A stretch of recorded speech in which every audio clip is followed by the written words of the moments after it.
यानंतर घेऊया बातम्यांचा वेगवान आढावा।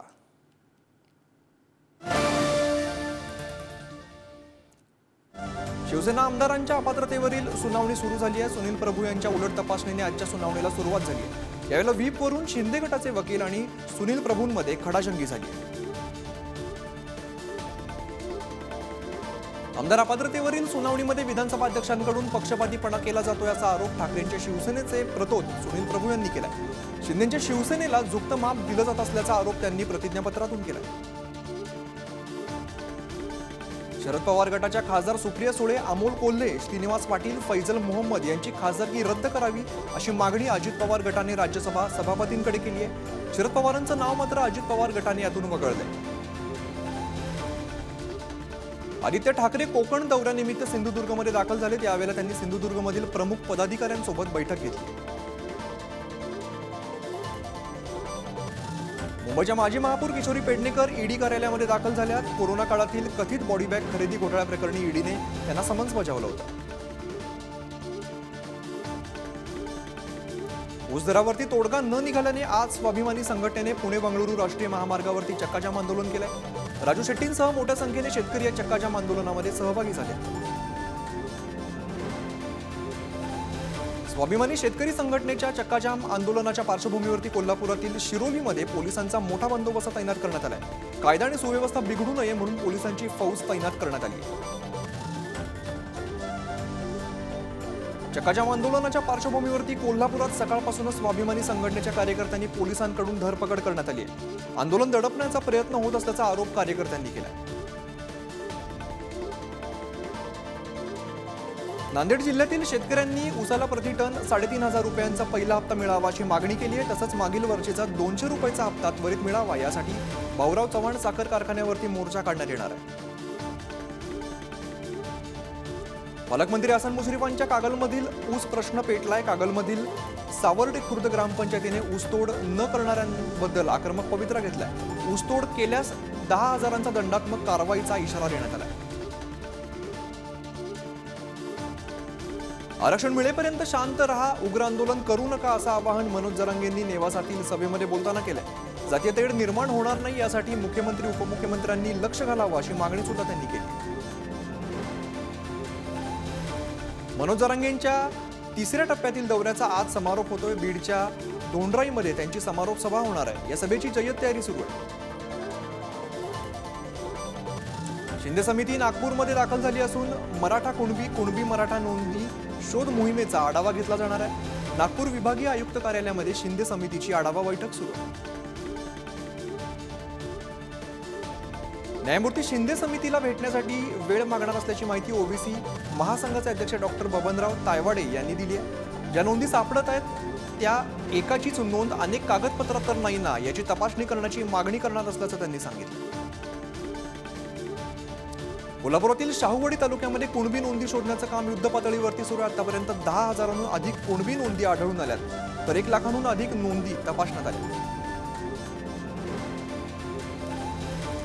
जुन्या पेन्शनवरून राज्यातील सरकारी कर्मचाऱ्यांनी पुन्हा एकदा संपाचा इशारा दिलाय। मुख्यमंत्र्यांनी लेखी आश्वासन देऊनही काहीच कार्यवाही झालेली नाहीये। त्यामुळे 14 डिसेंबर पासून कर्मचाऱ्यांनी आंदोलनाचा इशारा दिला। जुन्या पेन्शनसाठी नेमलेल्या सुबोध कुमार समितीचा अहवाल तब्बल 8 महिन्यानंतर राज्य शासनाला सादर झालाय। मुख्यमंत्री एकनाथ शिंदे हा अहवाल आणि त्यातील शिफारसी पाहून निर्णय घेणार आहेत। मुंबईतील डिलाईल रोड पूल आजपासून वाहतुकीसाठी खुला होणार आहे। त्यामुळे प्रवासाचा वेळ वाचून दक्षिण मुंबईतील प्रवास आता सुखकर होणार आहे। पुलाचं लोकार्पण आणि सरकत्या जिन्यांचं भूमिपूजन मंत्री दीपक केसरकर यांच्या हस्ते होणार आहे। शिवाजी पार्कवरील राड्या प्रकरणी शिंदेच्या शिवसेना पदाधिकाऱ्यांवरती गुन्हे दाखल करून घेण्यास पोलिसांनी नकार दिला। त्यामुळे ठाकरेंच्या शिवसेनेचे पदाधिकारी आक्रमक झाले। ठाकरेंच्या शिवसेनेकडून रायगडमधून लोकसभेसाठी उमेदवारी जाहीर केल्यास लढणार असल्याचं आनंद गीते यांनी सांगितलंय। सुनील तटकरे यांनी 2019 मध्ये आनंद गीते यांचा पराभव केला होता। कार्तिकी यात्रेच्या निमित्तानं पंढरपुरात भाविकांची गर्दी उसळली आहे। यंदा उपमुख्यमंत्री देवेंद्र फडणवीस यांनी सपत्नीक श्री विठ्ठल रुक्मिणीची शासकीय महापूजा केली। कार्तिकी एकादशी निमित्त पंढरपुरातील विठ्ठलाच्या शासकीय महापूजा देवेंद्र फडणवीसांनी सपत्नीक केली आहे। यंदा उपमुख्यमंत्र्यांसोबत नाशिकच्या बबन घुगे आणि वत्सला घुगे यांना महापूजेचा मान मिळाला आहे। कार्तिकी एकादशी निमित्त पंढरपुरात राज्यभरातील वारकऱ्यांनी मोठी गर्दी केली आहे। विठुरायाच्या जयघोषानं अवघी पंढरी दुमदुमली आहे। तर चंद्रभागेमध्ये स्नान करण्यासाठी भाविकांची गर्दी केली होती। कार्तिकी एकादशी निमित्त पंढरपुरातील विठ्ठल रुक्मिणी मंदिराला फुलांची आकर्षक सजावट करण्यात आली आहे। 5 टन फुलांचा वापर करून केलेल्या सजावटीमुळे मंदिराचा गाभारा बहरून गेलाय।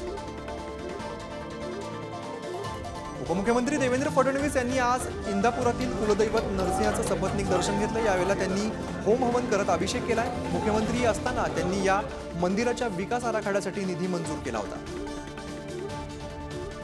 कार्तिकी एकादशी निमित्त आळंदीमध्ये संत ज्ञानेश्वर महाराजांच्या दर्शनासाठी भाविकांनी मोठी गर्दी केली आहे। त्यामुळे इंद्रायणी परिसर आणि मंदिर परिसर भाविकांनी गजबजून गेलाय। विदर्भाची पंढरी असलेलं शेगाव कार्तिकी एकादशी निमित्त भाविकांच्या गर्दीने फुलून गेले। संत गजानन महाराजांचं दर्शन घेण्यासाठी शेगावात शेकडो दिंड्या आणि भाविक दाखल झाले।